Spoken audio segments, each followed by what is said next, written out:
Bom dia, amigos. 40 domingos de montanhas, firme e forte. Sempre, sempre. Como eu já tenho falado, 40 domingos de montanhas é para refletir, para conhecer um pouco mais sobre a magnitude de Deus, sobre as vontades de Deus. A mesma coisa antigamente. Jesus Cristo, ele também foi assim.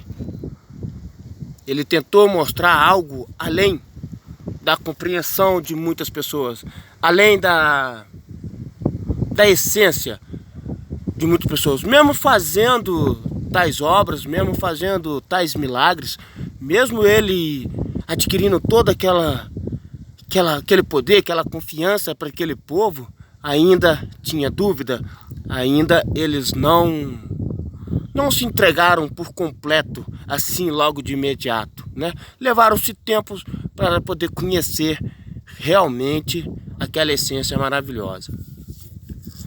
Lembrando-se há muito tempo atrás, quando Deus criou o mundo, Adão e Eva, Deus também criou um anjo. Todo mundo o condena, todo mundo o critica, coloca a culpa nesse anjo caído. Mas com o tempo eu venho vendo no meus percursos vários símbolos de corações, vários símbolos de várias formas e de vários jeitos, em vários lugares diferentes. Coração, eu vejo a imagem, o formato de um coração. E aí veio a pensar o seguinte, que Deus queria que eu treinasse mais o meu coração, que eu desse mais atenção para as coisas do coração e não para as coisas da minha mente, que eu não deixasse me confundir com as coisas que o mundo tenta nos oferecer aí. Como se diz, Deus criou um homem com tanto amor, com tanto carinho, com toda paixão. Deus criou um homem à sua semelhança. É isso que ele diz. Somos a semelhança de Deus, somos a igualdade, né? Deus não nos fez diferente para que pudéssemos nos aprisionar aqui neste mundo da forma que estamos presos, nos castigando, nos maltratando a nós mesmos, tá? Vou explicar da seguinte forma. Deus, naquela época, ele criou um anjo. Por quê? Por que Deus criou um anjo para nos fazer mal? Sabe por que Deus criou esse anjo? Porque da mesma forma que ele deu permissão para que esse anjo entrasse na vida de Jó, Deus poderia destruir esse anjo. Não é óbvio? Então por que Deus deixa permanecer esse anjo no meio de nós? Que todo mundo diz que é o demônio, que é o diabo, Satanás, o capeta. Colocam-se nome nesse anjo sem necessidade. Então quer dizer, estamos julgando. E Jesus, ele simplesmente expulsou demônios em silêncio. Está aí um certo tipo de exemplo que quando o homem estava endemoniado, o demônio tentou enfrentar Jesus, ele cala-se. E o demônio calou, não é isso? E então, aquele próprio anjo endemoniado que estava naquele corpo, disse a Jesus, então permita-me que entres naquele porco. Vá. Sutil, simples, objetivo. Não tinha muitas delongas, não tinha muita demora. Jesus não tinha muito papo com esse tipo de situação. Ele o fazia acontecer. Ele não enganava ninguém. Ele simplesmente o libertava, aquele corpo que estava passando por uma situação difícil ou estava doente. E então aqueles porcos entraram, aqueles demônios entraram-se nos porcos e suicidaram-se. Não se ouviu mais falar sobre aqueles que vieram destruir. Mas, voltando lá atrás, podemos perceber que Deus criou esse anjo para... Tipo assim, presta bem atenção agora. Deus não tem coragem de destruir a gente. Deus, ele não tem... O amor dele por nós é tão grandioso que ele não tem coragem de de fazer mal com a gente. Deus, ele não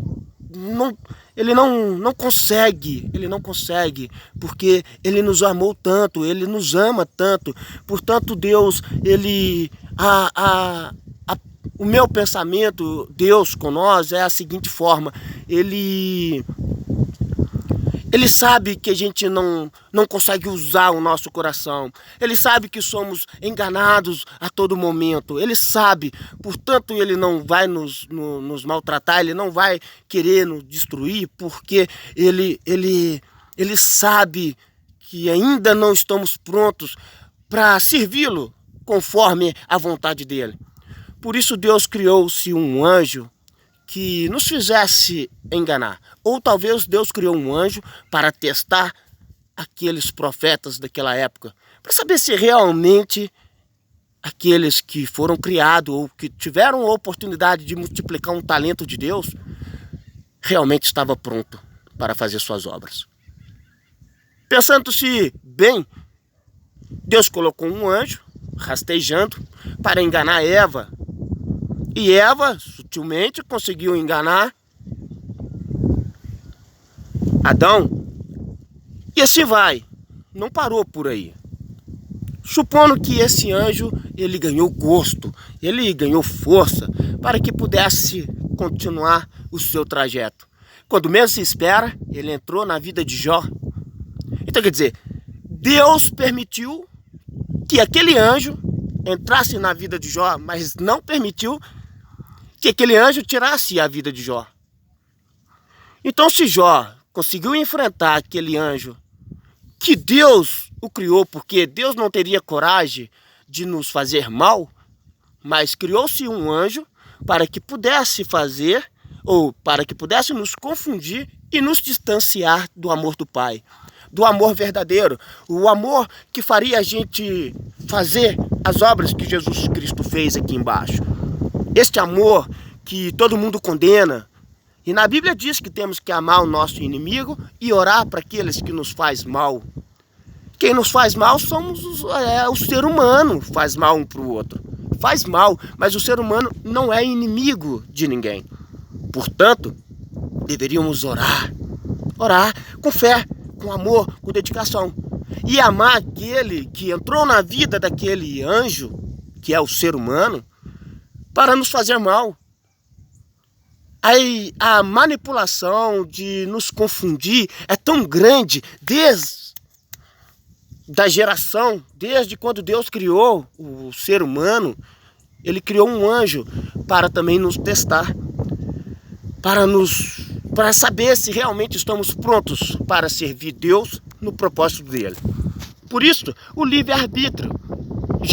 Deus disse: olha, aquele fruto ali é o único fruto que vocês não podem comer. Aquele fruto ali vai destruir vocês. Mas, infelizmente, a manipulação, a forma de levar a este patamar, de nos enganar mentalmente, de nos confundir, de fazer com que a gente entre em portas estreitas e não consegue mais sair de dentro dela. A mesma coisa a pessoa quando está viciada, que é atormentada pela sua droga, ele já acorda na abstinência de querer utilizar das drogas. Talvez se tivéssemos fé o suficiente, não estaríamos aí dentro de nossas igrejas, só aí dentro aí, talvez estaríamos aqui fora, aonde realmente o mundo precisa desses grandes profetas, aonde o mundo realmente precisa de obras sem cobrar um citil sequer, aonde realmente deveríamos fazer a obra grandiosa de Deus. Por isso tais coisas não são depositadas em nossas mãos, porque não temos a capacidade de multiplicar os talentos que Deus nos ofereceu.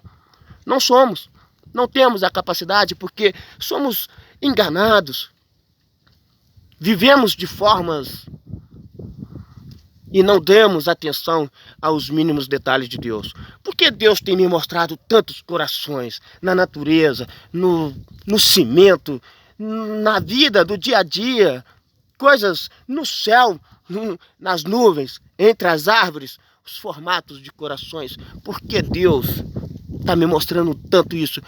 Porque Deus quer que eu use muito mais o meu coração do que a minha própria mente. Se quiseres mudar uma montanha daqui para colar, de lá para cá, se quiserem realmente mudar uma montanha de um lugar para o outro, muda primeiro a montanha do seu coração para a montanha da sua mente. É a mesma coisa falar que as pessoas lêem a Bíblia, vivem enfurnada dentro da Bíblia, e não percebe-se sequer um sutil de essência de Deus. Então eu vou tentar mostrar para vocês um outro ponto de vista. Se realmente, igual condenamos casais de homem com homem, de mulher com mulher, né? Essa geração hipócrita, incrédula, que não consegue perceber um sutil sequer sobre as coisas do Pai, eu vou deixar um pequeno exemplo aí para que vocês possam refletir com mais delicadeza aí nas vontades de Deus. Realmente, Deus criou o homem e a mulher, certo? Perfeito. Então é para ser vivido o homem e a mulher. Mas, portanto, o mundo se perdeu há muito tempo atrás. O mundo se perdeu e deixou simplesmente para aqueles que quisessem se fortalecer serem a diferença no meio de tudo isso. Porque o homem, mesmo ele sendo um grande profeta, sendo um homem de Deus, ele não veio para tirar você da sua vida. Ele não veio para te punir, para te julgar, para te condenar, não. Ele veio para dar exemplos para que você tomasse sua própria direção e seguisse um caminho melhor para a sua própria vida. Tá? Foi por isso que Jesus veio aqui, para nos mostrar que existe uma potência bem maior se deixarmos com que o nosso coração segue a direção divina. Então, bora lá. Se o homem com o homem tiver um amor tão grande um pelo outro, e se os dois for fiel a todo momento, não ter desejo por outro homem, ou sim, se vista a mulher com mulher, ela não desejar outra mulher, enfim, se eles for fiel com o seu namoro, se eles respeitam de verdade e se realmente o coração deles foram feitos um para o outro, então prevalece muito mais para Deus aquele amor daquele homem com homem, daquela mulher com mulher, do que um verdadeiro casal que brigam todo dia. Um homem que traz sua esposa, a esposa que traz seu marido, brigam por motivos banais, aquele casal que está sempre em guerra. Então, se Deus perceber que aquele casal que vocês tanto julgam, que é homem com homem, que é mulher com mulher, se esse casal tiver muito mais amor do que você que tem uma mulher, então prevalece para Deus o amor daqueles dois homens e não o seu, que tenta destruir a sua família o tempo todo. Então bora lá, tá? Porque Deus é isso, Deus é coração. Então se quiseres mudar essa montanha, então muda primeiro o seu coração. Deixa com que o seu coração invada a montanha do seu pensamento, porque aí é onde que está, aonde que Jesus diz que tem muitas moradas. Aqui tem muitas moradas. Aqui a gente faz o inferno acontecer, tá bom? Mas aqui a gente faz o amor florir. Seja onde que for que você passa, as pessoas vê e conseguem sentir o brilho que tem dentro de você quando você usa a essência do seu coração, o mais importante que Deus te deu. Bora lá, 40 domingos de montanhas, firme e forte. Felicidade eterna e que Deus abençoe a vida de cada um de vocês aí. Com Deus!